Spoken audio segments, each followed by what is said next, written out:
Now that we know the basic elements of accounting, we can talk about the first type of element, and that is assets. And to give a quick introduction, I thought I might use an illustration of a person. Let's call him Frank. And I think we all have an understanding of what assets are. They're usually something that provides us with benefit. So Frank might have many different types of assets himself. He might have some clothes, in which those could be considered as supplies.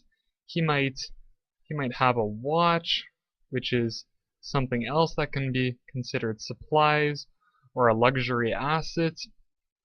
Maybe when Frank goes home at night, he has a large house, which is another asset as a building, and he probably somewhere has a garage right attached with maybe a car inside. So Frank has a multitude of different assets, and these all provide him with benefit in the future, and he has complete control over them, and he owns these assets. So that is essentially our definition for a financial asset. These financial assets provide future benefit, we control them, and we also own them. So let's talk about some financial assets. I'm just going to create a list here, and I'm going to start off by saying, or by using the most liquid asset, and that is cash. And what I mean by liquid is it can be converted to cash the quickest, and that's because it is cash. Secondly, we have items like accounts receivable, which are payments that are owed to us for services that we've performed. We have short-term investments, so possibly investments in treasury bills, something that are 90 days or 120 days or less.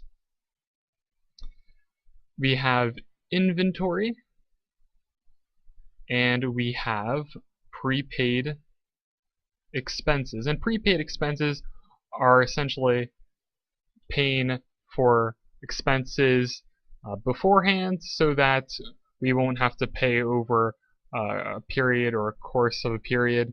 So prepaid expenses, it works like if you look at a timeline, we pay essentially right here, and we get to consume the product over a lifespan of so many months. For instance, we could right now pay a year's of rent, let's say $10,000, and each month we would expense something like $880. I'm not exactly sure what 10,000 divided by 12 is, but it's something like that. So these types of assets are actually called current assets, and that's because they all have a time period or a liquidity period of less than 1 year in which they're going to be consumed or converted to cash within 1 year. After that, we have more long-term assets, things like long-term investments. So this would be like ownership in stock, ownership in preferred shares. We also have capital assets. Capital assets are assets that are used to create future growth for our company, like buildings, machinery,